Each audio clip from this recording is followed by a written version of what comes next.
Hi hello welcome to Vino's kitchen. இன்றைக்கி நம்ம வெள்ளை சோளத்தில் சேமியாவில் அருமையான ஒரு கிச்சடி ரெசிபி பிரேக்ஃபாஸ்ட் ரெடி பண்ண போகிறோம். வாங்க வீடியோக்குள்ளார போயிடலாம்.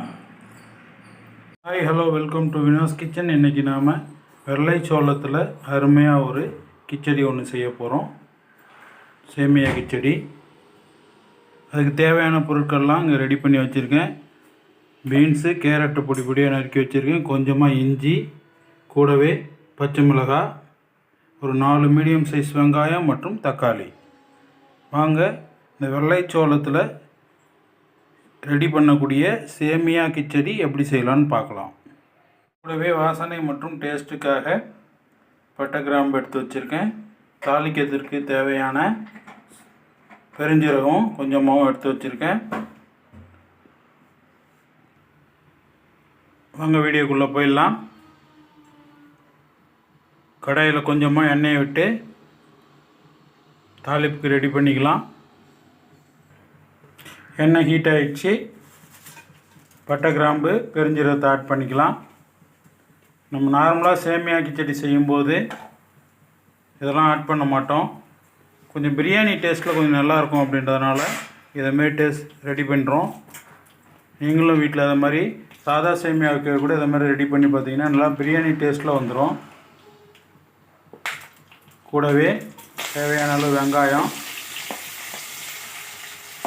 தக்காளி ரெண்டுத்தையும் ஆட் பண்ணி நல்லா வதக்கி எடுத்துக்கலாம்.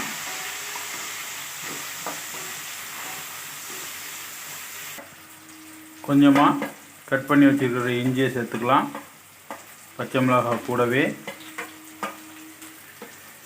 பொடி பொடியாக கட் பண்ணி வச்சுருக்கிற கேரட்டு மற்றும் பீன்ஸ் ஆட் பண்ணிக்கலாம்.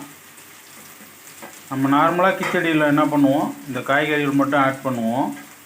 இன்றைக்கி நம்ம கொஞ்சம் டிஃப்ரெண்ட்டாக என்ன பண்ணுறோம், பிரியாணி டேஸ்ட்டில் ஒரு வெண்சோள கிச்சடி ரெடி பண்ணிகிட்ருக்கோம். நீங்களும் வீட்டில் ட்ரை பண்ணி பாருங்கள், நல்லா அருமையாகவே இருக்கும்.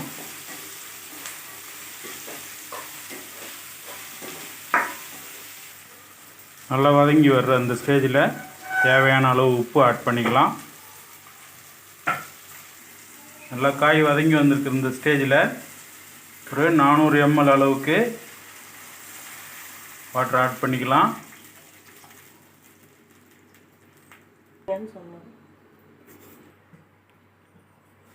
கொஞ்சமாக கொதி வர்ற வரைக்கும் ஒரு பிளேட்டை போட்டு மூடிக்கலாம். இன்றைக்கி நாம்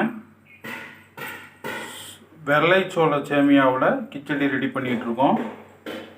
நான் ஒரு அனில் பிராண்ட் வாங்கியிருக்கேன். நீங்கள் என்ன வாங்குறீங்கன்றதை கமெண்ட் செக்ஷனில் கமெண்ட் பண்ணுங்கள். இதாங்க நல்லா தண்ணி கொதிச்சு வந்துச்சு. இந்த ஸ்டேஜில் உப்பு கரெக்டாக இருக்கான்னு ஒரு டெஸ்ட்டை போட்டுட்டு தேவையான வெண்சோள சேமியாவை ஆட் பண்ணிக்கலாம்.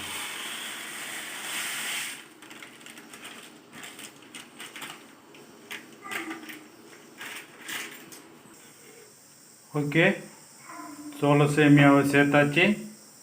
நல்லா கிளறி விட்டு கொஞ்சம் நேரம் வேகிற வரைக்கும் வெயிட் பண்ணுவோம். கொஞ்சம் நேரம் தட்டை போட்டு மூடி போட்டுடலாம். இன்றைக்கி நம்ம அருமையான பிரியாணி ஸ்டைலில் ஒரு கிச்சடி ரெடி பண்ணிகிட்ருக்கோம். அடுப்பை மீடியம் ஃப்ளேம்லேயே வச்சுட்டு ஒரு 5 மினிட்ஸ் வெயிட் பண்ணுவோம். அருமையான டேஸ்டான ஒரு பிரேக்ஃபாஸ்ட் ரெடி பண்ணிகிட்ருக்கோம். பாருங்கள் எவ்வளோ அருமையாக பிரியாணி ஸ்டைலில் வெண்சோள கிச்சடி ரெடி பண்ணியிருக்கோம். உங்கள் வீட்லேயும் இந்த மாதிரி ட்ரை பண்ணி பாருங்கள். நன்றி. அடுத்தது நல்ல ஒரு வீடியோவில் மீண்டும் சந்திக்கலாம். நன்றி, வணக்கம்.